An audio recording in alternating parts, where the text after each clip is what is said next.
Hello friends, இன்னைக்கு நம்ம பார்க்க போகிறது 2017 ரிலீஸ் ஆன ஒரு ஃப்ரெஞ்சு கிரைம் த்ரில்லர் மூவி. படத்தோட பேர் மர்டர் இன் ஆவன். ஆவன் அப்படிங்கிறது ஃப்ரான்ஸில் இருக்கிற ஒரு டவுனு. இந்த படத்தோட ஒன்லைன் என்னென்னா, ஒரு ஏரியை பார்த்து அந்த ஊர் மக்கள் எல்லாருமே பயப்படுறாங்க. ஏன்னா அதுக்கு ஒரு பயங்கரமான ஹிஸ்ட்ரி இருக்கு. அப்படிப்பட்ட அந்த ஏரிக்குள்ளேருந்து ஒரு டெட் பாடியை போலீஸ் கண்டுபிடிக்கிறாங்க. போலீஸ் சீஃபாக இருக்கிற ஹீரோ இந்த கேஸை கையில் எடுக்கிறாரு.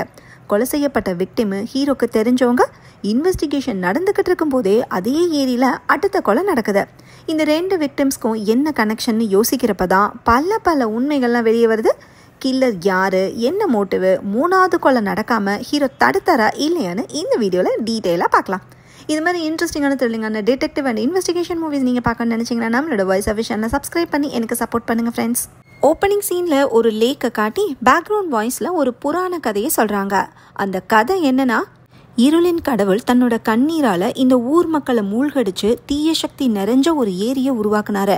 புயல் அடிக்கிற இரவு நேரத்தில் அந்த தீய சக்தி மறுபடியும் வரும்னு ஊர் மக்கள் இப்போவும் நம்பிட்டு இருக்காங்க. அந்த ஏரியோட பேர் லேக் பாவன். இன்னைக்கு டே 1 ஆரம்பிக்குது.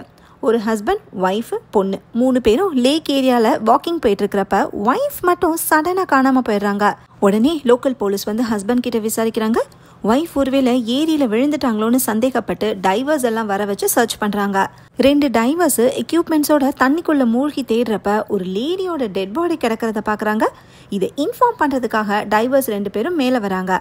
அங்கே பார்த்தா ஒய்ஃப் வந்து நிற்கிறாங்க.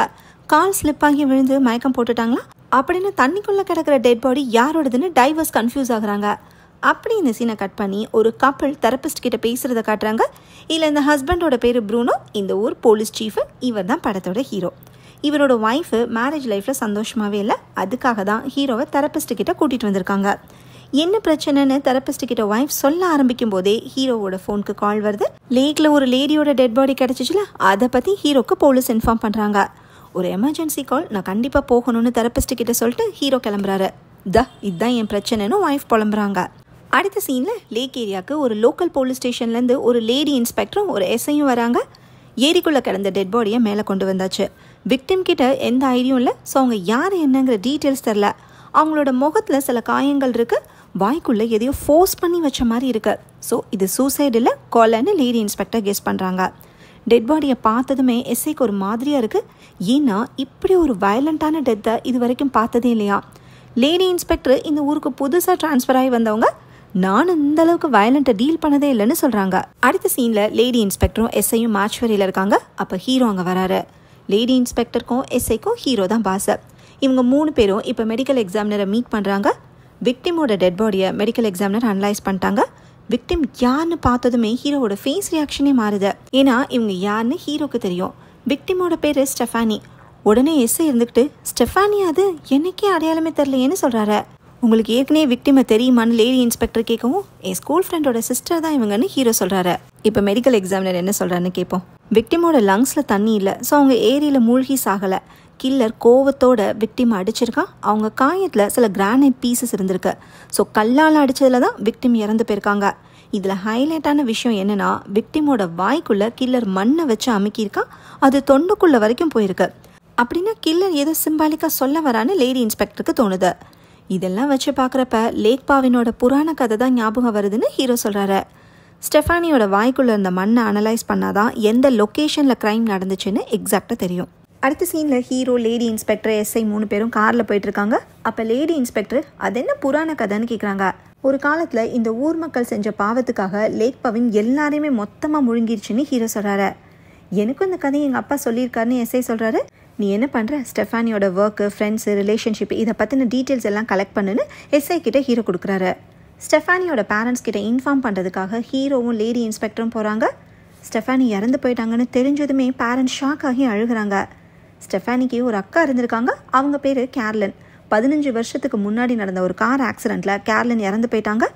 இப்போ ஸ்டெஃபானியும் இல்லைங்கிறத பேரண்ட்ஸ்னால தாங்கிக்கவே முடியல. ஸ்டெஃபானிக்கு எதிரிகள்னு யாராச்சும் இருக்காங்களான்னு லேடி இன்ஸ்பெக்டர் கேட்க, அவளுக்கு எதிரின்னு யாருமே இருக்க முடியாது, ரொம்ப நல்ல பொண்ணுன்னு அப்பா சொல்கிறாரு. சரி, பாய் ஃப்ரெண்ட் யாராச்சும் இருக்காங்களான்னு அடுத்த கேள்வி கேட்குறாங்க. அப்படி யாரும் இல்லையேன்னு அம்மா சொல்கிறாங்க. ஸ்டெஃபானி ஒரு தெர்மல் பாத்தில் வேலை பார்த்துருக்காங்க. தெர்மல் பாத்துங்கிறது ஒரு வகையான ஸ்பா.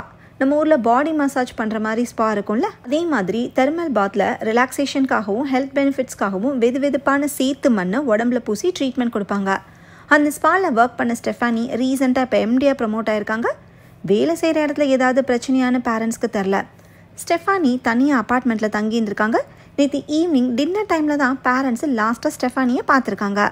அவசரமாக சாப்பிட்டுட்டு டைமை பார்த்துக்கிட்டே ஸ்டெஃபானி கிளம்பியிருக்காங்க. என்ன ஆச்சுன்னு பேரண்ட்ஸ் கேட்டதுக்கு ஒர்க் ப்ரெஷர் தான், வேறு ஒன்றும் இல்லைன்னு சொல்லிட்டு கிளம்பிட்டாங்க.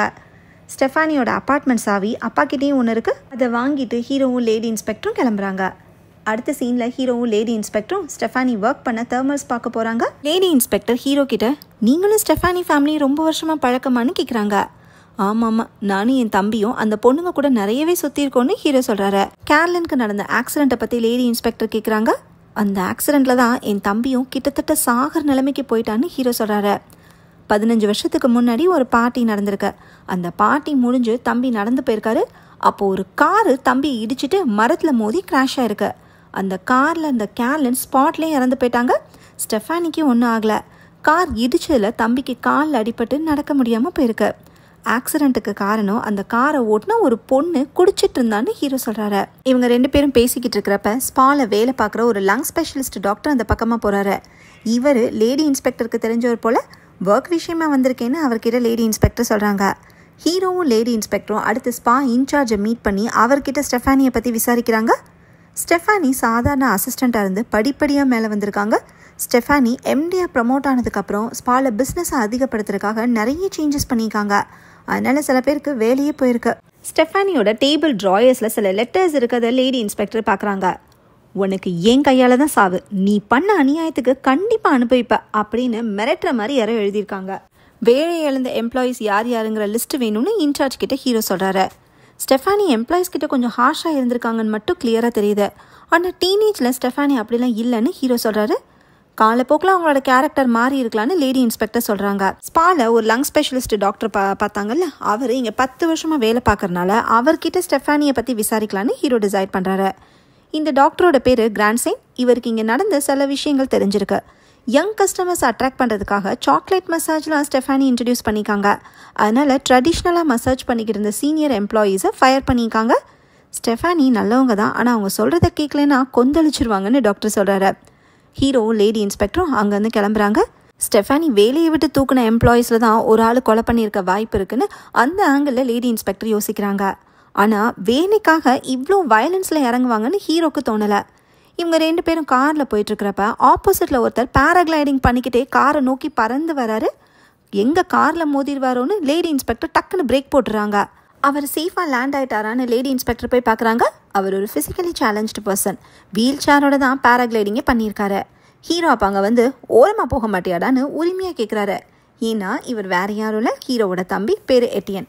இவர் லேடி இன்ஸ்பெக்டர் கிட்ட இன்ட்ரடியூஸ் பண்ணிக்கிறாரு. அப்போ ஹீரோக்கு ஒய்ஃப் கிட்டேருந்து கால் வருது. எங்கே போய் தொலைஞ்சிங்கன்னு ஒய்ஃப் கேட்க, முக்கியமான கேஸில் இருக்கேன், இறந்து போனது ஸ்டெஃபானின்னு தெரியுமான்னு ஹீரோ கேட்குறாரு. இவர் இப்படி பிஸியாகவே வேலையாக இருக்கிறனால தான் மேரேஜ் லைஃப்பில் ஒய்ஃப் ஹாப்பியாகவே இல்லை. ஸ்டெஃபானி கொலை செய்யப்பட்ட விஷயத்த தம்பிக்கிட்டையும் ஹீரோ இன்ஃபார்ம் பண்ணுறாரு. அவருக்கும் இது ஷாக்கிங்காக தான் இருக்குது. ஏன்னா ஒரு காலத்தில் இவங்க எல்லாருமே ஒன்றா பழகினவங்க தானே. அடுத்த சீனில் ஹீரோ வீட்டுக்கு வரப்போ ஒய்ஃப் லக்கேஜ் எல்லாத்தையுமே பேக் பண்ணி காரில் வச்சிட்ருக்காங்க. இதுக்கு மேலே இவர் கூட குடும்பம் நடத்த முடியாதுன்னு முடிவே பண்ணிட்டாங்க போல். ஹீரோ எவ்வளவோ கன்வின்ஸ் பண்ணியும் ஒய்ஃப் சமாதானமே ஆகலை. கார் எடுத்துகிட்டு கிளம்பிடுறாங்க. என்ன வாழ்க்கடா இதுன்னு ஹீரோ அப்செட் ஆகுறாரு. இதே நேரம் லேடி இன்ஸ்பெக்டரும் எஸ்ஐயும் போலீஸ் ஸ்டேஷனில் இருக்காங்க. ஸ்டெஃபானியோட கால்ஸு, டெக்ஸ்ட்டு, இமெயில்ஸுன்னு எல்லாத்தையும் செக் பண்ணதில் எந்த க்ளூவும் கிடைக்கலன்னு எஸ்ஐ சொல்கிறாரு. ஏரிக்கரையில் சர்ச் பண்ணதுலேயுமே எந்த க்ளூவும் கிடைக்கல. க்ரைம் சீனு எக்ஸாக்டாக எதுன்னு இன்னும் கிளியராகவும் தரல. ஸ்டெஃபானி வேலையை விட்டு தூக்குன எம்ப்ளாயீஸில் ஒரு ஆள் தான் ஸ்டெஃபானியை திட்டி லெட்டர்ஸ் அனுப்பியிருக்கணும். அது யாருன்னு கண்டுபிடிக்க லேடி இன்ஸ்பெக்டர் ஒரு ஐடியா பண்ணுறாங்க. ஸ்பா இன்சார்ஜ் கிட்ட கேட்டு எம்ப்ளாயீஸோட கான்ட்ராக்ட் டாக்குமெண்ட்ஸை வாங்குறாங்க. அதில் எம்ப்ளாயீஸோட ஹேண்ட் ரைட்டிங் இருக்குது. அதை வச்சு கம்பேர் பண்ணால் லெட்டர்ஸ் எழுதினது யாருன்னு தெரிஞ்சிடும்ல. அது அப்புறம் பார்த்துக்கலான்னு சொல்லிட்டு எஸ்ஐ லேடி இன்ஸ்பெக்டரை கூட்டிகிட்டு ஒரு ரெஸ்டாரண்ட்க்கு போகிறாரு. அந்த ரெஸ்டாரண்ட்டை நடத்துகிறதே எஸ்ஐயோட சிஸ்டர் தான். எஸ்ஐ தன்னோட சிஸ்டரை லேடி இன்ஸ்பெக்டருக்கு இன்ட்ரடியூஸ் பண்ணி வைக்கிறாரு. அப்போ அங்கே ஒரு லேடி ரெஸ்டாரண்ட்க்கு வரவும் எஸ்ஐ அவங்கக்கிட்ட தனியாக போய் பேசுகிறாரு. அந்த லேடி யாருன்னு எஸ்ஐயோட சிஸ்டர் மூலமாக லேடி இன்ஸ்பெக்டர் தெரிஞ்சுக்கிறாங்க. அந்த லேடி வேறு யாரும் இல்லை, 15 வருஷத்துக்கு முன்னாடி கார் ஆக்சிடென்ட் நடந்தப்ப அந்த காரை ஓட்டுன பொண்ணு. அவங்க பேர் ஜெனிஃபர். அன்றைக்கி அவங்க குடிச்சிட்டு வண்டி ஓட்டி ஆக்சிடென்ட் பண்ணனால 7 வருஷம் அவங்களுக்கு ஜெயில் தண்டனை கிடச்சிருக்கு. அதுக்கப்புறம் எங்கே போனாங்கன்னே யாருக்கும் தெரில. ரீசெண்டாக தான் அந்த ஊருக்குள்ளே திரும்பி வந்திருக்காங்க. தன்னோட அப்பா நடத்துகிற கடையிலேயே வேலை பார்த்துட்டு இருக்காங்க. ஊர் மக்கள் ஜெனிஃபர் பண்ணதை இன்னும் மறக்கலை. எல்லாரும் வெறுத்தாலும் எஸ்ஐ மட்டும் வெறுக்கலை. ஏன்னா அவருக்கு ஜெனிஃபரை ரொம்பவே பிடிக்கும். அவங்க 2 பேரும் கல்யாணம் பண்ணிக்கிட்டா எனக்கும் சந்தோஷம் தானே லேடி இன்ஸ்பெக்டர் கிட்ட எஸ்ஐயோட சிஸ்டர் சொல்கிறாங்க. அடுத்து நைட் டைமில் ஹீரோ தனியாக ஸ்டெஃபானியோட அப்பார்ட்மெண்ட்டுக்கு போகிறாரு. அங்கே ஏதாவது க்ளூஸ் கிடைக்குதான்னு சர்ச் பண்ணுறாரு. அப்போ டேபிள் ட்ராயரில் ஒரு பழைய ஃபோட்டோ இருக்குது. அது ஹீரோ, கேர்லின், ஸ்டெஃபானி 3 பேரும் டீனேஜில் எடுத்த ஃபோட்டோ. இன்னொரு ட்ராயரில் வேறு ஏதோ ஒரு ஃபேமிலி ஃபோட்டோ இருக்குது. ஒரு லேடியும் 3 குட்டி பசங்களும் இருக்காங்க. அதை யாரோ கிழிச்சிட்டு மறுபடியும் ஒட்டி வச்ச மாதிரி இருக்குது. இதே நேரம் லேடி இன்ஸ்பெக்டர் தன்னோட வீட்டில் இருக்காங்க. அவங்க ஸ்பா எம்ப்ளாயீஸோட கான்டாக்ட்ஸ் எல்லாத்தையுமே எடுத்து வச்சுட்டு அதில் இருக்கிற ஹேண்ட் ரைட்டிங்கையும் லெட்டரில் இருக்கிற ஹேண்ட் ரைட்டிங்கையும் ஒன்றா கம்பேர் பண்ணிகிட்டு இருக்காங்க. அடுத்த நாள் டே 2 ஆரம்பிக்குது. லேடி இன்ஸ்பெக்டர் வாக்கிங் போயிட்டுருக்கிறப்ப அவங்களுக்கு மூச்சு வாங்குது. கொஞ்ச நேரம் கழித்து நார்மலானதும் ஜெனிஃபரோட கடைக்கு போகிறாங்க. ப்ரீதிங் ட்ரபிள்காக யூக்கலிப்டஸ் தைலத்தை வாங்கிட்டு அப்படியே பேச்சு கொடுக்குறாங்க. இவங்க தான் ஸ்டெஃபானியோட கேஸை இன்வெஸ்டிகேட் பண்ணிகிட்டு இருக்காங்கன்னு ஜெனிஃபருக்கு தெரிய வருது. ஊருக்கு வந்ததுக்கப்புறம் ஸ்டெஃபானியை பார்த்தீங்களான்னு லேடி இன்ஸ்பெக்டர் கேட்க, நான் ஸ்டெஃபானியை பார்த்ததுனால அவங்க என்கிட்ட பேசியிருக்க மாட்டாங்கன்னு ஜெனிஃபர் சொல்கிறாங்க. ஜெயிலுக்கு போயிட்டு வந்தனால ஊர் மக்கள் அவாய்ட் பண்ணுறது ஜெனிஃபருக்கு கஷ்டமாக இருக்குது. அந்த விரக்தி அவங்க பேச்சிலே தெரியுது. அடுத்த சீனில் போலீஸ் ஸ்டேஷனை காட்டுறாங்க. எஸ்ஐயோட சிஸ்டர் இப்போ ப்ரெக்னெண்ட்டாக இருக்காங்க போல்.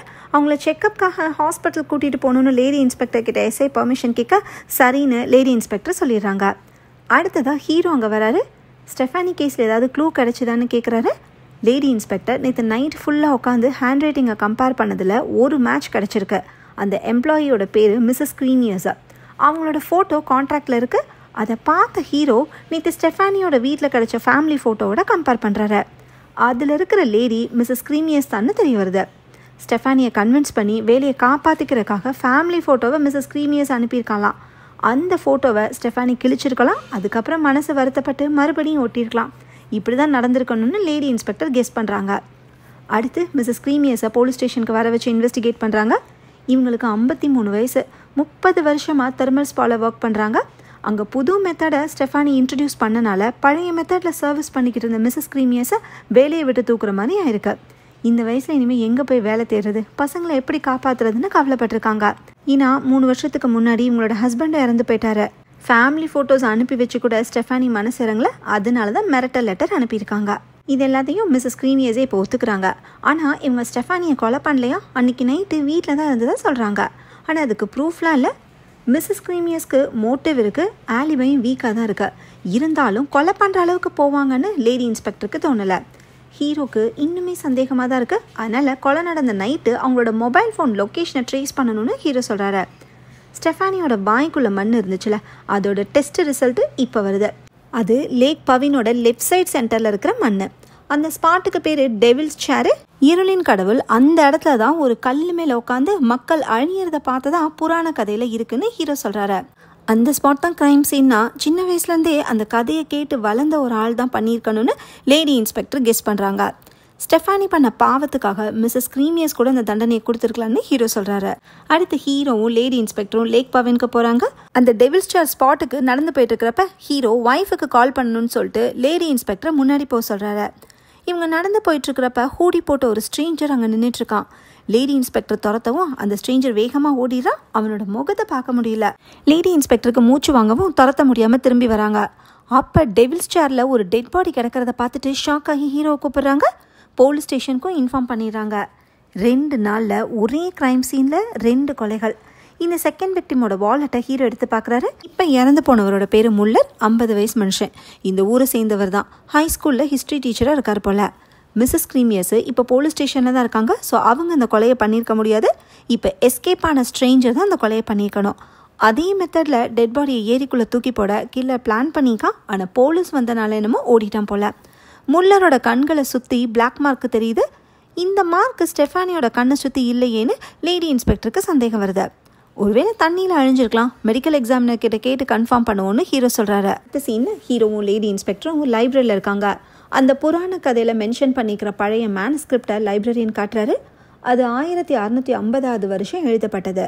காலங்காலமாக சொல்லப்படுற ஒரு கற்பனை கதையாகவே இருந்தாலுமே மக்கள் அதை ஸ்ட்ராங்காக நம்புகிறாங்க. அதுக்கு பின்னாடி ஒரு அறிவியல் காரணமும் இருக்குது. லேக் பாவின் ஒரு வால்கனிக் லேக். எரிமலை வெடிச்சு உருவானனால அந்த ஏரியில நிறைய எக்ஸ்ப்ளோசிவ் கேஸஸ் இருக்கு. எப்பயோ ஒரு தடவை அந்த ஏரியில ஒரு எக்ஸ்ப்ளோஷன் நடந்து ஒரு மினி சுனாமி இந்த ஊரே அழிச்சிருக்கு. செஞ்ச பாவத்துக்கு கிடைச்ச தண்டனையா மக்கள் அதை நினைச்சிருந்திருக்காங்க. இந்த பவின்கிற பேரே பாவன்ஸ் அப்படிங்கிற லாட்டின் வார்த்தையிலேருந்து வந்திருக்கு.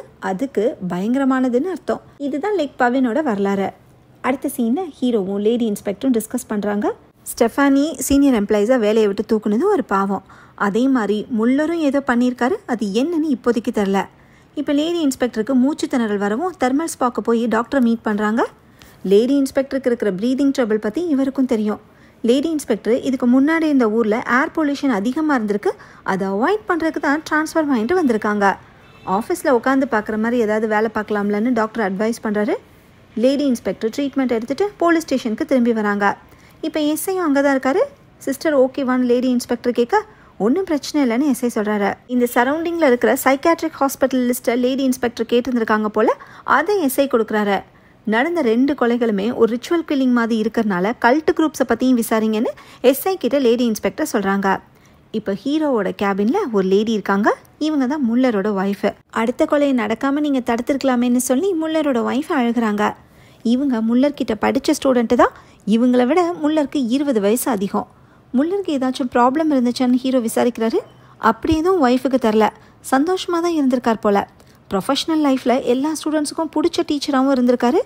ஃபஸ்ட்டு விக்டிம் ஸ்டெஃபானியை முல்லருக்கு தெரியுமான்னு ஹீரோ கேட்க தெரிஞ்சுக்கிறதுக்கு வாய்ப்பே இல்லைன்னு ஒய்ஃப் சொல்கிறாங்க. இவங்க சொன்னதை வச்சு லேடி இன்ஸ்பெக்டர்கிட்ட ஹீரோ டிஸ்கஸ் பண்ணுறாரு. முல்லரோட லைஃப்பில் இந்த சீக்ரெட் ஒய்ஃபுக்கே தெரியலன்னு தான் ஹீரோக்கு தோணுது. இப்போ எஸ்ஐ ஒரு இன்ஃபர்மேஷனை சொல்கிறாரு. முல்லரை பற்றின பேக்ரவுண்ட் செக் பண்ணதில் அவர் 2 வாரம் சஸ்பென்ஷனில் இருந்தே தெரிய வருது. அதுக்கு காரணம் அவர் காலேஜ் கேர்ள்ஸ் கிட்ட மிஸ்பிஹேவ் பண்ணது. இந்த விஷயத்தையும் ஒய்ஃப் கிட்ட முல்லர் மறைச்சிருக்கார் போல. யங் கேர்ள்ஸ் தான் முல்லரோட வீக்னஸ். அந்த பாவத்துக்காக தான் கில்லர் தண்டனை கொடுத்துருக்கானான்னு தெரியல. ஒருவேளை முல்லருக்கும் ஸ்டெஃபானிக்கும் அஃபேர் இருந்திருக்கலாமோன்னு லேடி இன்ஸ்பெக்டருக்கு சந்தேகம் வருது. அப்படியெல்லாம் இருக்காதுன்னு ஹீரோ சொல்கிறாரு. 2 விக்டிம்ஸ்க்கும் கனெக்ஷன் இருக்கா இல்லையான்னு ஒரு கிளாரிட்டியே இல்லை. அவங்கள மட்டும் பர்டிகுலராக கில்லர் சூஸ் பண்ணதுக்கான காரணமும் கன்ஃபார்மாக தரல. அடுத்த சீனில் ஹீரோவோட தம்பி போலீஸ் ஸ்டேஷனுக்கு வராரு. அப்போ லேடி இன்ஸ்பெக்டரோட பைக்கை பார்த்ததும் தம்பிக்கு அதில் போக ஆசையாக இருக்கு. என்ன ஒரு ரவுண்ட் கூட்டிகிட்டு போகிறீங்களான்னு தம்பி கேட்க லேடி இன்ஸ்பெக்டர் அவரை உட்கார வச்சு கூட்டிகிட்டு போகிறாங்க. ஆக்சிடெண்ட்டால் நடக்க முடியாமல் எப்பயுமே வீல் சேரில் இருந்த தம்பிக்கு இப்போ பைக்கில் போகிறது ஹாப்பியாக இருக்கு. அப்படியே தம்பிக்கும் லேடி இன்ஸ்பெக்டருக்கும் ஒரு பாண்டிங் ஃபார்ம் ஆகுது. இதே நேரம் ஹீரோவோட மேரேஜ் லைஃபு கிட்டத்தட்ட முடிவுக்கு வருது. எனக்கு டிவோர்ஸ் வேணும், லாயர் அரேஞ்ச் பண்ணிட்டேன்னு ஹீரோக்கு ஒய்ஃப் மெசேஜ் அனுப்புகிறாங்க. ஹீரோ ஒய்ஃபுக்கு ஒரு வாய்ஸ் மெயில் அனுப்புகிறாரு. பழைய விஷயத்தை கிளறாத, நீ எனக்கு செகண்ட் சாய்ஸ் இல்லைன்னு சொல்கிறாரு. ஹீரோ எதை மீன் பண்ணுறாருன்னு இப்போதைக்கு நமக்கு தெரில. அடுத்த நாள் டே 3 ஆரம்பிக்குது. லேடி இன்ஸ்பெக்டர் ஜெனிஃபரோட கடைக்கு போகிறாங்க. கடையோட கண்ணாடியில் அடுத்து நீ தான் சாக போகிறேன்னு யாரோ எழுதியிருக்காங்க. அதை ஜெனிஃபர் தொடச்சிட்ருக்காங்க. என்ன இதெல்லாம் லேடி இன்ஸ்பெக்டர் கேட்குறாங்க. ஜெனிஃபர் திரும்ப ஊருக்குள்ளே வந்தது பிடிக்காமல் ஊர் மக்கள் இப்படி டிஸ்டர்ப் பண்ணுறாங்க போல். 3வது விக்டிம் நானாக இருந்தால் தான் எல்லாரும் சந்தோஷப்படுவாங்கன்னு ஜெனிஃபர் விரக்தியாக சொல்கிறாங்க. நீ செஞ்ச தப்புக்கு ஏற்கனவே தண்டனை அனுப்பிச்சிட்ட. வாழ்நாள் ஃபுல்லாக தண்டனை அனுபவிக்கணும்னு அவசியம் இல்லை. முதல்ல நீ போலீஸ் ஸ்டேஷனுக்கு கம்ப்ளைண்ட் கொடுன்னு லேடி இன்ஸ்பெக்டர் சொல்கிறாங்க. தான் பண்ண ஆக்சிடெண்ட்டால் ஒரு உயிர் போயிடுச்சு, இன்னொருத்தருக்கு கால் போயிடுச்சுன்னு ஜெனிஃபருக்கும் வருத்தமாக தான் இருக்குது. ஆனால் ஆக்சிடெண்ட் நடந்த நைட்டு ஆக்சுவலாக என்ன நடந்துச்சுன்னு ஜெனிஃபருக்கு ஞாபகமே இல்லை. லாஸ்ட்டாக பார்ட்டியில் பாட்டு டான்ஸுன்னு ஜாலியாக இருந்தது ஞாபகம் இருக்குது. அடுத்து கார் ஆக்சிடெண்ட் ஆகி ஜெனிஃபர் கண் முழிச்சு பார்க்குறப்ப பக்கத்து சீட்டில் ஸ்டெஃபானி காயத்தோடு இருந்திருக்காங்க. பேக் சீட்டில் கேர்லின் பேச்சு மூச்சு இல்லாமல் கிடந்திருக்காங்க. ஆனால் கார் எப்படி ஆக்சிடெண்ட் ஆச்சுங்கிறது மட்டும் ஜெனிஃபருக்கு மெமரி லாஸ் ஆகிருக்கு. ரீசெண்டாக ஊருக்கு திரும்பி வந்தப்போ அந்த ஆக்சிடெண்ட்டு கனவுல வந்துச்சுன்னு ஜெனிஃபர் சொல்கிறாங்க. இப்போ எஸ்ஐ அங்கே கடையோட கண்ணாடியில் எழுதியிருக்கதை பார்த்து டென்ஷன் ஆகுறாரு. கம்ப்ளைண்ட் கொடுக்க சொல்லி எஸ்ஐயும் ஜெனிஃபர் கிட்டே ஏற்கனவே சொல்லியிருக்கார் போல். இன்னும் இந்த ஊரில் யாருக்குமே பிடிக்கலன்னு ஜெனிஃபர் சொல்கிறாங்க. அப்படிலாம் இல்லை, என் சிஸ்டருக்கு உன்னைய பிடிக்கும், எனக்கும் உன்னைய பிடிக்கும்னு எஸ்ஐ சொல்கிறாரு. இவர் ஒருத்தர் தான் ஜெனிஃபர் கிட்ட அன்பாக இருக்காரு. அடுத்த சீனில் ஹீரோவும் லேடி இன்ஸ்பெக்டரும் போலீஸ் ஸ்டேஷனில் இருக்காங்க. ஸ்டெஃபானி சாகிறதுக்கு முன்னாடி முல்லருக்கு 2 தடவை கால் பண்ணியிருக்காங்க போல். பர்சனல் ஃபோன்லேருந்து பண்ணாமல் ஒர்க் ஃபோன்லேருந்து தான் பண்ணியிருக்காங்க. அது பழைய மாடல் டெலிஃபோனுங்கிறனால ஸ்விட்ச் போர்டு வழியாக கால் கனெக்ட் ஆகிருக்கு. அதனால தான் போலீஸ்னால டக்குன்னு கண்டுபிடிக்க முடியல. எப்படியோ 2 விக்டிம்ஸ்க்கும் ஏதோ கனெக்ஷன் இருக்குன்னு கன்ஃபார்ம் ஆகுது. அப்படி அவங்களுக்குள்ள அஃபேர் இருந்திருக்குன்னா அவங்கள கொலை பண்ணுற மோட்டிவ் முல்லரோட ஒய்ஃப்க்கு இருக்குது. ஸோ ஒய்ஃபோட ஆலிபியை செக் பண்ணுங்கன்னு எஸ்ஐ கிட்ட ஹீரோ சொல்கிறாரு. இப்போ மெடிக்கல் எக்ஸாமினர் போலீஸ் ஸ்டேஷனுக்கு வராங்க. முல்லரோட டெட் பாடியில் கண்ணை சுற்றி இருந்த பிளாக் மார்க்கை இவங்க அனலைஸ் பண்ணிட்டாங்க. ஸ்டெஃபானியோட கண்களை சுற்றியுமே அந்த மார்க் இருந்திருக்கு. ஆனால் தண்ணியில் அழிஞ்சனால சரியாக தரல. கில்லர் எதுக்காக இப்படி பண்ணணும்னு ஹீரோ யோசிக்கிறாரு. விக்டிம்ஸை கண்ணை கட்டி விட்ட மாதிரி பிளாக் மார்க் இருக்கு. ஸோ அது ஒரு பிளைண்ட் ஃபோல்டுன்னு மெடிக்கல் எக்ஸாமினர் சொல்கிறாங்க. பிளைண்ட் ஃபோல்டுன்னு சொன்னதுமே லேடி இன்ஸ்பெக்டருக்கு கண்ணை கட்டி இருக்கிற நீதி தேவதை தான் ஞாபகத்துக்கு வருது. ஜஸ்டிஸில் பார்ஷியாலிட்டி இருக்கக்கூடாதுன்னு சிம்பாலிக்காக ரெப்ரசன்ட் பண்ணுறது தான் பிளைண்ட் ஃபோல்டு. ஸோ கில்லரோட நோக்கம் நீதியை நிலநாட்டுறது தான். புராண கதை வெறும் ஒரு டிஸ்ட்ராக்ஷன்னு இப்போ ஹீரோக்கு புரியுது. அப்படி என்ன அநீதி நடந்துச்சுன்னு ஒரு கேள்வி வருது. முல்லரும் ஸ்டெஃபானியும் லவ்வர்ஸ் ஆனால் இன்னும் கன்ஃபார்மாக தெரில. அந்த ஆங்கிளில் பார்த்தா முல்லரோட ஒய்ஃபு சஸ்பெக்ட். ஆனால் இந்த பிளைண்ட் ஃபோல்டு மட்டும் இன்னும் சிங்க் ஆகவே இல்லை. அடுத்த சீனில் லேடி இன்ஸ்பெக்டர் ஸ்டெஃபானியோட பேரண்ட்ஸை மீட் பண்ணுறாங்க. ஸ்டெஃபானிக்கு பாய் ஃப்ரெண்ட் யார் இருந்த மாதிரி பேரண்ட்ஸ்க்கு தெரில. முல்லர் ஸ்டெஃபானிக்கு ஒரு காலத்தில் டீச்சராக இருந்திருக்காரு. கேர்லின் இறந்தப்ப ஸ்டெஃபானிக்கு ஆறுதலாக இருந்தது முல்லர் தான்னு பேரண்ட்ஸ் சொல்கிறாங்க. மற்றபடி பேரண்ட்ஸ்க்கு எந்த டீட்டெயிலும் தெரியல. ஸ்டெஃபானி கிட்ட டாலர் வச்ச செயின் ஏதாச்சும் இருந்துச்சான்னு லேடி இன்ஸ்பெக்டர் கேட்குறாங்க. ஏன்னா முல்லரோட ஒய்ஃப் காலேஜ் படிச்சுட்டு இருந்தப்ப டாலர் வச்ச செயினை கிஃப்டாக கொடுத்து தான் முல்லர் கரெக்ட் பண்ணிக்காரு. ஸ்டெஃபானி கிட்ட அப்படி ஒரு செயின் இருந்தது பேரண்ட்ஸ்க்கு ஞாபகம் வருது. ஸோ ஸ்டெஃபானியும் முல்லரும் ரிலேஷன்ஷிப்பில் இருந்திருக்காங்கிறது இப்போ கன்ஃபார்ம் ஆயிடுச்சு. இப்போ பேரண்ட்ஸ் லேடி இன்ஸ்பெக்டர் கிட்ட ஒரு பாக்ஸ் நிறைய கேசட்ஸை கொடுக்குறாங்க. அது எல்லாமே கேர்லின் ஹை ஸ்கூல் படிக்கிற டைமில் எடுத்த வீடியோ ஃபுட்டேஜஸ். கேர்லின் ஜேர்னலிஸ்ட் ஆகணும்னு ஆசைப்பட்டிருக்காங்க. இந்த ஃபோட்டேஜஸில் ஸ்டெஃபானியும் இருக்கனால போலீஸ் இன்வெஸ்டிகேஷனுக்கு ஹெல்ப்ஃபுல்லாக இருக்கும்னு பேரண்ட்ஸ் கொடுக்குறாங்க. அதில் ஒரு கேசட்டில் கேர்லின் பர்த்டேன்னு போட்டிருக்கு. அன்றைக்கி கேர்லினோட 21st பர்த்டே. அந்த நைட்டு தான் அவங்க இறந்து போயிருக்காங்க. லேடி இன்ஸ்பெக்டர் அந்த கேசட்ஸ் எடுத்துகிட்டு போலீஸ் ஸ்டேஷனுக்கு போகிறாங்க. ஸ்டெஃபானிக்கும் முல்லருக்கும் கனெக்ஷன் இருக்கிற விஷயத்தை எஸ்ஐ கிட்ட சொல்கிறாங்க. லேடி இன்ஸ்பெக்டர் நைட்டு வீட்டில் உட்காந்து அந்த கேசட்டை ப்ளே பண்ணி பார்க்குறாங்க. வீடியோவில் ஹீரோ, தம்பி, கேர்லின், ஸ்டெஃபானின்னு எல்லாரும் ட்ரிங்க் பண்ணிட்டு ஜாலியாக இருக்காங்க. அப்போ கேர்லின் ஹீரோவோட மடியில் உட்காந்து அவரை கிஸ் பண்ணுறாங்க. ஹீரோவும் கேர்லினும் லவ் பண்ணிக்காங்க போல். ஹீரோ ஆக்சுவலாக கேர்லினை கல்யாணம் பண்ணிக்க வேண்டியவர்னு இப்போ தான் லேடி இன்ஸ்பெக்டருக்கு புரியுது. அப்போ கேசட்டில் இந்த டேப்பு சிக்கலாயிடுது. மேற்கொண்டு வீடியோ பார்க்க முடியல. அடுத்து ஹீரோவோட தம்பி மெசேஜ் அனுப்பவும் லேடி இன்ஸ்பெக்டர் ரெஸ்டாரண்ட்க்கு போகிறாங்க. 2 பேரும் டின்னர் சாப்பிட்டுட்டு கேஷுவலாக பேச ஆரம்பிக்கிறாங்க. லேடி இன்ஸ்பெக்டருக்கு இருக்கிற ப்ரீதிங் ட்ரபிள் பற்றி தம்பிக்கு தெரிய வருது. இந்த பிரச்சனையை வச்சுக்கிட்டா எங்கள் ஊருக்கு வந்தீங்க, இங்கே வீசுறதே எரிமலை பொல்யூஷன் கலந்த காத்துதான்னு தம்பி சொல்கிறாரு. அடுத்த நாள் டே 4 ஆரம்பிக்குது. ஹீரோ ஒய்ஃபை போய் மீட் பண்ணி சமாதானப்படுத்த ட்ரை பண்ணுறாரு. ஹீரோ மேரேஜ் லைஃப்பில் ஒரு கமிட்மெண்ட்டோடையே இல்லை. அதுக்கு காரணம் அவர் இன்னுமே கேர்லினை மறக்கலைன்னு ஒய்ஃப் நினைக்கிறாங்க. போதாததுக்கு இப்போ கேர்லினோட சிஸ்டர் ஸ்டெஃபானி கொலை கேஸில் ஹீரோ பிஸியாக சுற்றிட்டு இருக்கிறது ஒய்ஃபுக்கு சுத்தமாக பிடிக்கல. தனக்கு போதுமான லவ் கிடைக்காதனால தான் ஒய்ஃபு டிவோர்ஸ் முடிவுக்கு வந்துட்டாங்க. அந்த முடிவில் ஸ்ட்ராங்காக இருக்காங்க. இந்த விஷயத்தில் என்ன பண்ணுறதுன்னு ஹீரோக்கு தெரில. இன்னொரு பக்கம் தம்பிக்கும் லேடி இன்ஸ்பெக்டருக்கும் நேருக்கும் அதிகமாகிடுச்சு. 2 விக்டிம்ஸுக்கும் கனெக்ஷன் இருக்குங்கிற விஷயத்த அவங்க அண்ணன்கிட்ட சொல்லணும்னு லேடி இன்ஸ்பெக்டர் சொல்கிறாங்க. என்ன கனெக்ஷன்? அந்த ஆக்சிடென்ட்டானு தம்பி கேட்குறாரு. 2 விக்டிம்ஸும் லவ் பண்ணிக்காங்கன்னு தான் லேடி இன்ஸ்பெக்டர் கண்டுபிடிச்சாங்க. ஆனால் இன்னொரு பெரிய கனெக்ஷன் இருக்குன்னு தம்பி மூலமாக லேடி இன்ஸ்பெக்டருக்கு தெரிய வருது. அப்படியே கட் பண்ணி 15 வருஷத்துக்கு முன்னாடி அந்த ஆக்சிடென்ட் கேஸ்க்கு கோர்ட்டில் ஹியரிங் நடந்ததை காட்டுறாங்க. ஜெனிஃபரோட உடம்புல ஆல்கஹால் இருந்துச்சுன்னு ப்ரூவ் ஆயிருக்கு. குடிச்சிருந்து எதுக்காக வண்டியை ஓட்டினீங்கன்னு ஜட்ஜி கேட்டதுக்கு எனக்கு எதுவுமே ஞாபகம் இல்லைன்னு ஜெனிஃபர் சொல்லியிருக்காங்க. தலையில் அடிப்பட்டனால ஜெனிஃபருக்கு அம்னீஷியா வந்திருக்கு. அடுத்தாப்புல விட்னஸாக வந்தது முல்லர் தான். ஆக்சிடென்ட் நடந்ததுமே காலங்காத்தால 3:30 மணிக்கு அவர் தான் ஸ்பாட்டுக்கு போயிருக்காரு. இன்ஃபேக்ட் எமர்ஜென்சிக்கு கால் பண்ணதே முல்லர் தான். இறந்து போன 2 விக்டிம்ஸும், அதாவது ஸ்டெஃபானி அண்ட் முல்லர், இவங்க 2 பேருமே ஆக்சிடென்ட் கேஸில் இன்வால்வ் ஆனவங்கன்னு ஹீரோவை இதுவரைக்கும் லேடி இன்ஸ்பெக்டர் கிட்ட சொல்லாமல் மறைச்சிட்டாரு. அது மட்டும் இல்லை, கேர்லின் கூட என்கேஜ்மெண்ட் ஆனதையும் மறைச்சிட்டாரு. அடுத்த சீனில் லேடி இன்ஸ்பெக்டர் போலீஸ் ஸ்டேஷனுக்கு போகிறாங்க. அங்கே ஹீரோ இல்லை. டேட்டா பேஸில் இருந்து அந்த ஆக்சிடென்ட் கேஸ் ஃபைலை சர்ச் பண்ணி அது சம்மந்தமான ரிப்போர்ட்ஸையும் ஃபோட்டோஸையும் பிரிண்ட் அவுட் எடுத்துக்கிறாங்க. அந்த கேஸ் ஃபைலில் மெடிக்கல் ரிப்போர்ட்ஸ் மிஸ் ஆகுது.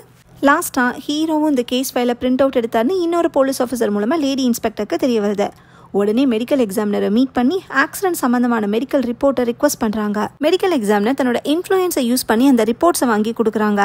அதில் டாக்டர் கிராண்ட்சைன்னு சிக்னேச்சர் இருக்குது. அவர் தான் இப்போ ஸ்பாவில் இருக்கிற டாக்டர். ஆக்சிடென்ட் கேஸ்க்கு எப்படி லங் ஸ்பெஷலிஸ்ட் ரிப்போர்ட் கொடுத்தாருன்னு லேடி இன்ஸ்பெக்டர் கேட்குறாங்க. அவர் இப்போ தான் லங் ஸ்பெஷலிஸ்ட்டு. 15 வருஷத்துக்கு முன்னாடி அவர் கவர்மெண்ட் டியூட்டியில் இருந்திருக்கலான்னு மெடிக்கல் எக்ஸாமினர் சொல்கிறாங்க. அந்த ரிப்போர்ட்ஸை மெடிக்கல் எக்ஸாமினர் ரீட் பண்ணி பார்க்குறாங்க. கேர்லினுக்கு சர்விக்கல் ஃப்ராக்சர் ஆகி உடனே இறந்து போயிருக்காங்க. ஸ்டெஃபானிக்கு ரிப்கேஜ்லையும் வயிற்றுலையும் காயம் ஏற்பட்டிருக்கு. காரை ஓட்டிட்டு போன ஜெனிஃபருக்கு என்ன காயம்னு பார்த்ததும் மெடிக்கல் எக்ஸாமினருக்கு ஏதோ இருக்குதுன்னு யோசிக்கிறாங்க. லேடி இன்ஸ்பெக்டரை கூட்டிகிட்டு ஒரு கராஜுக்கு போகிறாங்க. அங்கே நிற்கிற ஒரு பழைய கார் டிரைவர் சீட்டில் லேடி இன்ஸ்பெக்டரை உட்கார வச்சுட்டு பக்கத்து சீட்டில் மெடிக்கல் எக்ஸாமினர் போய் உட்காடுறாங்க. கார் ஓட்டுறப்ப ஒரு ஆளை இடிச்சிட்டு கண்ட்ரோலே இல்லாமல் மரத்தில் போய் மோதுறப்ப என்ன ஆகும்னு டெமோ காட்டுறாங்க. டிரைவர் ஸ்டியரிங் வீல் மேலே ஃபோர்ஸாக விழுகிறப்ப ரிப்கேஜ்லையும் வயிற்றுலையும் காயம் ஏற்படும். மெடிக்கல் ரிப்போர்ட் படி ஸ்டெஃபானிக்கு தான் அந்த காயம் இருக்குது, ஜெனிஃபருக்கு இல்லை. அப்படின்னா ஆக்சிடெண்ட் நடந்தப்போ காரை ஓட்டுனது ஜெனிஃபர் இல்லை ஸ்டெஃபானியா தான் இருக்கும்னு மெடிக்கல் எக்ஸாமில் கெஸ் பண்ணுறாங்க.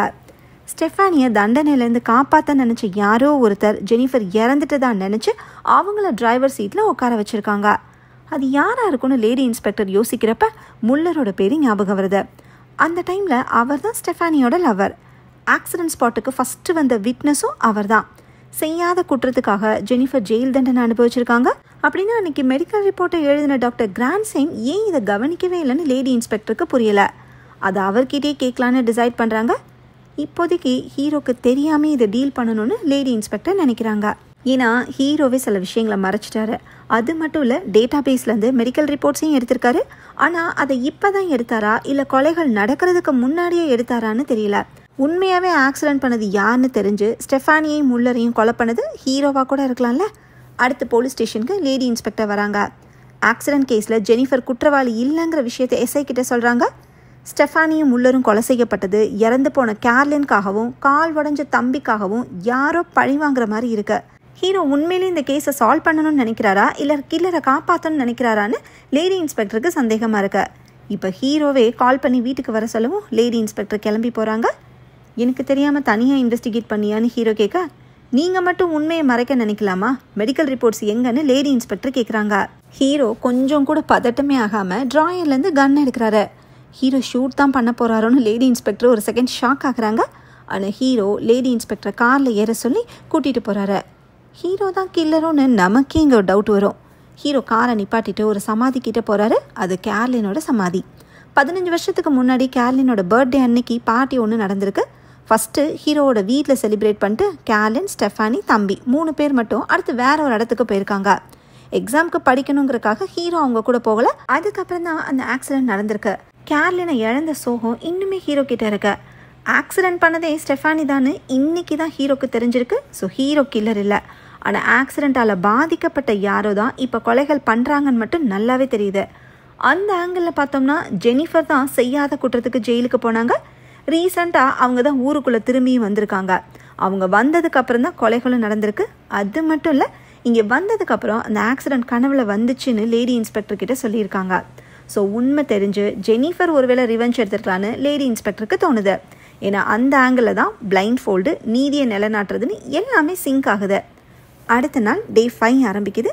ஜெனிஃபருக்கு ரீசெண்டாக மெமரிஸ் திரும்ப வந்திருக்கலாம். ஆக்சிடென்ட் பற்றி பேசுகிறதுக்காக ஸ்டெஃபானியை லேக் ஏரியாவுக்கு ஜெனிஃபர் வர வச்சிருக்கலாம். அங்கே நடந்த ஆர்குமெண்ட்டில் ஜெனிஃபர் கொலை பண்ணிக்கலாம். அடுத்து பொய்யா சாட்சி சொன்ன முல்லரையும் கொலை பண்ணிக்கலாம். ஜெனிஃபர் தான் கில்லருங்கிற தியரியை ஹீரோ கிட்ட லேடி இன்ஸ்பெக்டர் எக்ஸ்பிளைன் பண்ணுறாங்க. ஜெனிஃபர் அப்படிலாம் பண்ணுற பொண்ணுலாம் கிடையாதுன்னு எஸ்ஐ சப்போர்ட் பண்ணி பேசுகிறாரு. ஏன்னா இவருக்கு இப்போ ஜெனிஃபர் மேலே லவ் இருக்குல்ல. ஜெனிஃபர் கிட்ட இன்வெஸ்டிகேட் பண்ணணும்னு ஹீரோ டிசைட் பண்ணுறாரு. கொலை நடந்த நைட்டு ஜெனிஃபரோட ஃபோன் லொக்கேஷன் எங்கே இருந்துச்சுங்கிற டீட்டெயில்ஸை கலெக்ட் பண்ணுற வேலையை எஸ்ஐ கிட்ட கொடுக்குறாரு. லேடி இன்ஸ்பெக்டர் ஸ்பாக்கு போய் டாக்டரை மீட் பண்ணுறாங்க. 15 வருஷத்துக்கு முன்னாடி அந்த ஆக்சிடென்ட் விக்டிம்ஸோட மெடிக்கல் ரிப்போர்ட்ஸை எழுதினது இவர் தான். அதை சரியாக அனலைஸ் பண்ணாமல் ரெஸ்கியூ டீமும் விட்னஸும் சொன்னதை வச்சே கோர்ட்டில் ஸ்டேட்மெண்ட் கொடுத்துருக்காரு. ஜெனிஃபருக்கு ஜெயில் தண்டனை கிடைச்சதுக்கு அதுவும் ஒரு காரணம். தான் பண்ண மிஸ்டேக் வெளியே தெரிஞ்சால் மெடிக்கல் போர்டு ஆக்ஷன் எடுப்பாங்கன்னு தான் டாக்டர் அமைதியாக இருந்துட்டாரு. இது எல்லாத்தையுமே இப்போ டாக்டர் ஒத்துக்கிறாரு. உங்களுக்கான தண்டனை கிடைக்கும்னு சொல்லிட்டு லேடி இன்ஸ்பெக்டர் போகிறாங்க. அடுத்த சீனில் ஜெனிஃபர் போலீஸ் ஸ்டேஷனில் இருக்காங்க. ஒன்றுமே பண்ணாமல் 7 வருஷம் ஜெயில் தண்டனை அனுபவிச்ச பொண்ணு இப்போ மறுபடியும் ஜெயிலுக்கு போக போகிறாளேன்னு லேடி இன்ஸ்பெக்டருக்கு வருத்தமாக இருக்க. கொலை நடந்தப்போ நீ எங்கே இருந்தேன்னு ஜெனிஃபர் கிட்ட ஹீரோ கேட்க, கொலை நடந்த டைமே எனக்கு தெரியாதுன்னு ஜெனிஃபர் சொல்கிறாங்க. அந்த கார் ஆக்சிடெண்ட்டை நீ பண்ணவே இல்லைன்னு ஹீரோ சொன்னதும் ஜெனிஃபர் ஷாக் ஆகுறாங்க. அப்படின்னா யார் பண்ணுதுன்னு ஜெனிஃபர் கேட்குறாங்க. ஸ்டெஃபானி தான் ஆக்சிடென்ட் பண்ணிக்கணும், முல்லர் தான் சீட்டை மாற்றி உங்களை உட்கார வச்சுருக்கணும் லேடி இன்ஸ்பெக்டர் சொல்ல ஜெனிஃபர் கண் கலங்குறாங்க. இவங்களுக்கு ஆக்சிடென்ட் மெமரிஸ் இப்போ வரைக்குமே முழுசாக ஞாபகம் வரலைனாலும் தான் இதை பண்ணலைன்னு ஆள் மனசில் தோணிக்கிட்டே தான் இருந்திருக்கு. மோட்டிவ் இருக்கிறனால போலீஸ் சந்தேகப்படுறாங்கன்னு ஜெனிஃபருக்கு இப்போ புரியுது. 7 வருஷம் செய்யாத தப்புக்காக ஜெயிலுக்கு போனேன்னா இப்போ இந்த கேஸ்லையும் ஃப்ரேம் பண்ணி மறுபடியும் ஜெயிலுக்கு அனுப்ப பார்க்குறீங்களான்னு ஜெனிஃபர் டென்ஷன் ஆகுறாங்க. ஆக்சிடென்ட் கேஸில் பழி வாங்குற மோட்டிவ் எனக்கு மட்டும் இல்லை, உங்களுக்கும் இருக்குது, உங்கள் தம்பிக்கும் இருக்குன்னு ஹீரோ கிட்ட ஜெனிஃபர் சொல்கிறாங்க. ஏன்னா ஹீரோவை பொறுத்த வரைக்கும் தான் நேசித்த பொண்ணை இழந்திருக்காரு. தம்பிக்கு கால் நடக்க முடியாமல் போயிடுச்சு. ஜெனிஃபர் கோவப்படுறதை வச்சு பார்த்தா அவங்க கில்லர் இல்லைன்னு ஹீரோக்கு தோணுது. நம்ம எங்கேயும் மிஸ் பண்ணுறோன்னு லேடி இன்ஸ்பெக்டர் கிட்ட ஹீரோ சொல்கிறாரு. பேரண்ட்ஸ் கொடுத்த வீடியோ கேசட்ஸை லேடி இன்ஸ்பெக்டர் டிஜிட்டைஸ் பண்ணி வச்சுருக்காங்க. அதை ஒரு தடவை சேர்ந்து பார்ப்போன்னு லேடி இன்ஸ்பெக்டர் சொல்கிறாங்க. 2 பேரும் சேர்ந்து ஆக்சிடென்ட்க்கு முன்னாடி கேர்லின் ரெக்கார்ட் பண்ண ஃபூட்டேஜஸை பார்க்குறாங்க. ஒரு இடத்துல ஃப்ரெண்ட்ஸ் எல்லாரும் சேர்ந்து ஆடி பாடி சந்தோஷமாக இருந்திருக்காங்க. அந்த வீடியோவில் கேர்லின், ஸ்டெஃபானி, ஜெனிஃபர், தம்பின்னு எல்லாரும் இருந்திருக்காங்க. நீ இந்த பார்ட்டியை மிஸ் பண்ணிட்ட ப்ரூனோ அப்படின்னு ஹீரோக்கு சொல்கிற மாதிரி வீடியோவில் 4 பேரும் பேசியிருக்காங்க. இப்போ தான் லேடி இன்ஸ்பெக்டருக்கு ஒரு விஷயம் ஸ்ட்ரைக் ஆகுது. பார்ட்டியில் கேர்லின் ஸ்கார்ஃபே போடலை. ஆனால் ஆக்சிடென்ட் ஸ்பாட்டில் எடுத்த ஃபோட்டோவில் கேர்லின் ஒரு க்ரீன் கலர் ஸ்கார்ஃபு போட்டிருக்காங்க. கேர்லின் இப்படி ஒரு ஸ்கார்ஃப் போட்டு நான் பார்த்ததே இல்லைன்னு ஹீரோ சொல்கிறாரு. ஸோ கேர்லின் போட்டிருக்கிற க்ரீன் ஸ்கார்ஃபு அவங்களோடது இல்லை, யாரை கொடுத்துருக்காங்கன்னு லேடி இன்ஸ்பெக்டர் கெஸ் பண்ணுறாங்க. அது யாராக இருக்குன்னு தெரிஞ்சுக்க ஜெனிஃபர் கிட்ட ஸ்கார்ஃபை பற்றி கேட்குறாங்க. அன்றைக்கி கேர்லின் குளிராக இருக்குன்னு சொன்னதும் காரில் இடம் இல்லைன்னு தம்பி நடந்து போனதும் ஜெனிஃபருக்கு ஞாபகம் வருது. காரில் இடம் இல்லைனா அப்படின்னா 4வது யாரோ ஒருத்தவங்க காரில் இருந்திருக்கணும். அவங்க தான் ஸ்கார்ஃபை கேர்லினுக்கு கொடுத்துருக்கணும்னு லேடி இன்ஸ்பெக்டர் கெஸ் பண்ணுறாங்க. அந்த பார்ட்டி வீடியோவை மறுபடியும் லேடி இன்ஸ்பெக்டர் ப்ளே பண்ணி பார்க்குறாங்க. எல்லாரும் டான்ஸ் ஆடிட்டு இருக்கிறப்ப பின்னாடி ஒரு பையன் க்ரீன் ஸ்கார்ஃப் போட்டு உட்காந்துருக்கான். இவரை தெரியுமான்னு லேடி இன்ஸ்பெக்டர் கேட்க அது ஆலிவர்னு ஜெனிஃபர் சொல்கிறாங்க. அது வேற யாரும் இல்லை, எஸ்ஐ தான். வீடியோவில் அவர் டீனேஜில் இருக்கிறனால ஹீரோக்கும் லேடி இன்ஸ்பெக்டருக்கும் அடையாளம் தரல. கேர்லினோட ஃப்ரெண்ட்ஸ் கேங்கில் எஸ்ஐ இல்லை, ஆனால் ஒருவேளை பார்ட்டி முடிஞ்சதும் லிஃப்ட் கொடுத்துருக்கலான்னு ஜெனிஃபர் சொல்கிறாங்க. ஸோ கேர்லின் கிட்ட க்ரீன் ஸ்கார்ஃப் எப்படி வந்துச்சுங்கிறதுக்கு விடை கிடச்சிருச்சு. அந்த ஆக்சிடெண்ட்டில் இன்வால்வ் ஆன விஷயத்தை இது வரைக்கும் எஸ்ஐ மறைச்சிருந்துருக்காரு. இப்போ எஸ்ஐ போலீஸ் ஸ்டேஷனில் இல்லை, எல்லாத்தையும் கூட்டி கழித்து பார்த்தா எஸ்ஐ தான் கில்லர்னு லேடி இன்ஸ்பெக்டருக்கு தோணுது. ஆனால் முல்லர் கொலை செய்யப்பட்ட நேரத்தில் எஸ்ஐ போலீஸ் ஸ்டேஷனில் தானே இருந்தார்னு ஹீரோ சொல்கிறாரு. அதுதான் இல்லை, அன்றைக்கி எஸ்ஐ தன்னோட சிஸ்டருக்கு செக்அப் இருக்குன்னு பெர்மிஷன் கேட்டுட்டு போனார்னு லேடி இன்ஸ்பெக்டர் சொல்கிறாங்க. அதை கன்ஃபார்ம் பண்ணுறதுக்காக 2 பேரும் ரெஸ்டாரண்ட்க்கு போய் எஸ்ஐயோட சிஸ்டரை மீட் பண்ணுறாங்க. இவங்க எந்த செக்கப்புக்கும் போகவே இல்லை. ஸோ எஸ்ஐ பொய் சொல்லியிருக்காருங்கிறது கன்ஃபார்ம் ஆயிடுச்சு. 2 பேரும் அடுத்து எஸ்ஐயோட வீட்டுக்கு போகிறாங்க. அங்கே அவரோட அம்மா மட்டும் இருக்காங்க, எஸ்ஐ இல்லை. இருந்தாலும் கன்ஃபார்ம் பண்ணுறதுக்காக ரெஸ்ட் ரூம் யூஸ் பண்ணணும்னு சொல்லிட்டு லேடி இன்ஸ்பெக்டர் வீட்டுக்குள்ளே போய் பார்க்குறாங்க. எஸ்ஐயோட ரூமில் ஜெனிஃபர்னு போட்டு ஒரு என்வலப் இருக்கு. அதை நைஸாக எடுத்துகிட்டு லேடி இன்ஸ்பெக்டர் வெளியே வராங்க. அது எஸ்ஐ ஜெனிஃபருக்காக எழுதின கன்ஃபெஷன் லெட்டர். 15 வருஷத்துக்கு முன்னாடி முல்லரும் ஸ்டெஃபானியும் ஆக்சிடென்ட் கேஸில் ஜெனிஃபரை ஃப்ரேம் பண்ணது எஸ்ஐக்கும் தெரியும். கோர்ட்டில் உண்மையை சொல்லுங்கன்னு முல்லர்கிட்ட எஸ்ஐ கெஞ்சிருக்காரு. ஆனால் அன்னைக்கு எஸ்ஐ ஒரு டீனேஜ் பையன் தானே, அதனால முல்லர் எஸ்ஐயை மிரட்டி ஆஃப் பண்ணிட்டாரு. இத்தனை வருஷம் கழிச்சு ஜெனிஃபர் திரும்ப வந்து ஊருக்குள்ள கெட்ட பேரோட கஷ்டப்படுறத எஸ்ஐயால் தாங்கிக்க முடியல. உண்மையை வெளியே கொண்டு வந்து ஜெனிஃபர் மேலே விழுந்த பழியை கிளியர் பண்ணணும்னு எஸ்ஐ நினைச்சனால வந்த விளைவு தான் இந்த 2 கொலைகள். தப்பு பண்ணுறவங்கள அந்த ஏரி முழுங்கிடும்னு அப்பா சொன்னதை கேட்டு வளர்ந்தவர் தான் எஸ்ஐ. ஸ்டெஃபானி முல்லருக்கு அடுத்து டாக்டர் தான் எஸ்ஐ டார்கெட் பண்ணுவார்னு லேடி இன்ஸ்பெக்டர் கெஸ் பண்ணுறாங்க. ஏன்னா டாக்டரும் உண்மையை மறைச்சிட்டார்ல. கோர்ட்டில் உண்மையை சொல்லுங்கன்னு அன்னைக்கே டாக்டர்கிட்டையும் எஸ்ஐ கெஞ்சிருக்காரு. ரெப்புடேஷன் போயிடும்னு நினச்ச டாக்டர் உண்மையை சொல்ல முடியாதுன்னு சொல்லியிருக்காரு. நீ சொல்கிறதெல்லாம் யார் நம்ப போகிறாங்கன்னு திமிரா வேற பேசியிருந்திருக்காரு. இப்போ லேடி இன்ஸ்பெக்டர் ஸ்பாக்கு கால் பண்ணி கேட்குறப்ப டாக்டரை எஸ்ஐ கூட்டிகிட்டு போயிட்டாருன்னு தெரிய வருது. அதே லேக் பாவின்க்கு எஸ்ஐயை கூட்டிகிட்டு போயிருக்கணும்னு கெஸ் பண்ணி ஹீரோவும் லேடி இன்ஸ்பெக்டரும் கிளம்புறாங்க. இதே நேரம் டெவில் ஸ்டார் ஸ்பாட்டில் எஸ்ஐ டாக்டர் கீழே தள்ளி கை காலை கட்டி போடுறாரு. எஸ்ஐ ஒரு கல் எடுத்து டாக்டரோட தலையிலேயே அடிக்கலான்னு ஓங்குறப்ப ஹீரோவும் லேடி இன்ஸ்பெக்டரும் அங்கே வந்துடுறாங்க. டாக்டரை விட சொல்லி கன்னை காட்டுறாங்க. இவங்க எல்லாரும் பண்ண பாவத்துக்கு தண்டனை கிடைக்கணும்னு எஸ்ஐ சொல்கிறாரு. அப்படியே கட் பண்ணி ஸ்டெஃபானியை எஸ்ஐ கொலை பண்ண சீனை காட்டுறாங்க.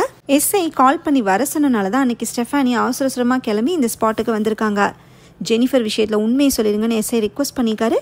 என்னோட அக்கா செத்ததுக்கு நான் தான் காரணம்னு என் பேரண்ட்ஸ்க்கே தெரியக்கூடாதுன்னு ஸ்டெஃபானி சொல்லியிருக்காங்க. இத்தனை வருஷம் ஆகியும் ஜெனிஃபருக்காக எஸ்ஐ மறுபடியும் கெஞ்சுறத ஸ்டெஃபானி கிண்டலாக வேற சொல்லியிருந்திருக்காங்க. அந்த கோவத்தில் தான் எஸ்ஐ கல் எடுத்து தலையிலே அடித்து கொலை பண்ணியிருக்காரு. தப்பு பண்ணவங்க உண்மையை ஒத்துக்கணும், ஜெனிஃபர் நிம்மதியாக வாழணுன்னு தான் எஸ்ஐ நினச்சாரு. மற்றபடி கொலை பண்ணணும்லாம் எஸ்ஐ நினைக்கல. ஐம் சாரின்னு சொல்லி எஸ்ஐ அழுகிறாரு. லேடி இன்ஸ்பெக்டர் அவருக்கு ஹேண்ட் கஃப் போட்டு விட்டுட்டு அரெஸ்ட் பண்ணிடுறாங்க. அடுத்த நாள் டே 6 ஆரம்பிக்குது. ஹீரோக்கும் ஒய்ஃபுக்கும் டிவோர்ஸ் கிடைக்குது. நம்ம 2 பேருக்குமே இப்போ விடுதலை கிடைச்சிருச்சுன்னு சொல்லி ஹக் பண்ணிட்டு ஒய்ஃப் போயிடுறாங்க.